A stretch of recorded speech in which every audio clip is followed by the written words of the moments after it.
Assalamualaikum warahmatullahi wabarakatuh. TPK Fitur Rahman Kota Banda Aceh untuk gelombang 1.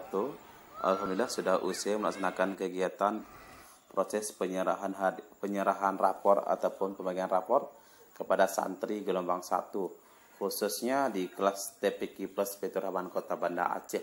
Dan di sini kita melihatnya selaku wali kelas sudah mengumumkan anak-anak yang mendapatkan juara 1 ya, ataupun ranking 1, ranking 2, dan ranking 3.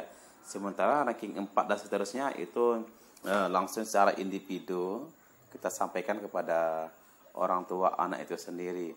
Dan alhamdulillah kerjasama kita dengan wali santri itu sangat kompak dan luar biasa kompaknya. Semoga kekompakan ini tetap berjalan dengan baik dan sesuai dengan harapan kita. Terima kasih. Oh ya, sebagai tambahan untuk semester genap ke depan, insya Allah dilaksanakan pembagian hadiah atau pembagian rapornya itu di gedung AAC Dayan Daud Kota Banda Aceh, yang dilaksanakan beriringan dengan kegiatan Tashwina, yaitu Tasyakur, Wisuda, dan Munakasyah TPK Plus Fitur Rahman Kota Banda Aceh tahun 2020 kelak.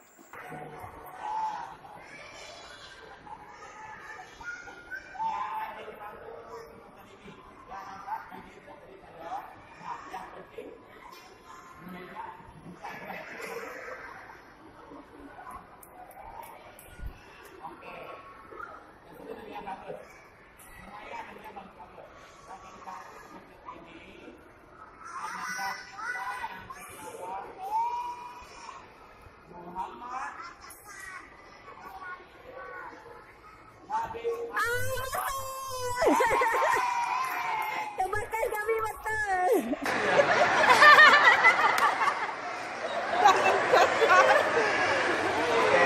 Yang juara 2 anak Ustaz yang bernama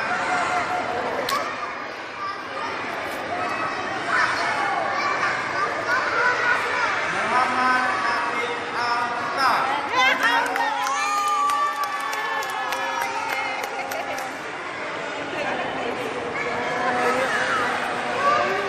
Oke, selanjutnya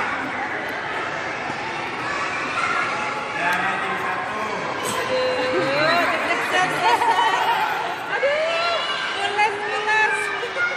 Yang ranking 1 semester ini, yang Ustaz ranking tidak dari kodok.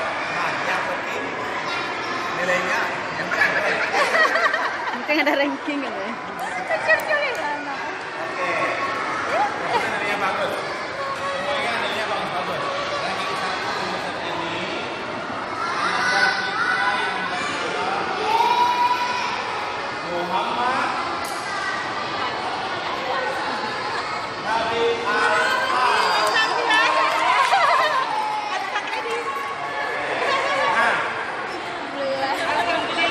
ranking 4 dan seterusnya nanti akan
Assalamualaikum warahmatullahi wabarakatuh, kawan-kawan. Alhamdulillah penyerahan ataupun pembagian rapor kepada santri TPQ Plus Baitur Rahman Kota Banda Aceh untuk gelombang 1 alhamdulillah sudah usai dan berjalan lancar untuk semester ganjil tahun 2019. Nah, kegiatan ini yang pastinya sangat mempunyai banyak fungsi ya, seperti rapor ya. Rapor punya fungsi yang cukup penting baik bagi santri, orang tua santri, ustazah maupun wali kelas. Rapor itu sendiri merupakan salah satu pertanggungjawaban lembaga terhadap masyarakat tentang kemampuan yang telah dimiliki santri selama dia belajar dalam satu semester ini, dan pastinya akan mengetahui seluruh apapun kemampuan yang telah dimilikinya, karena penilaiannya itu sangat sistematis dan mempunyai cara tersendiri dan mempunyai rumus sendiri. Ya, terima kasih.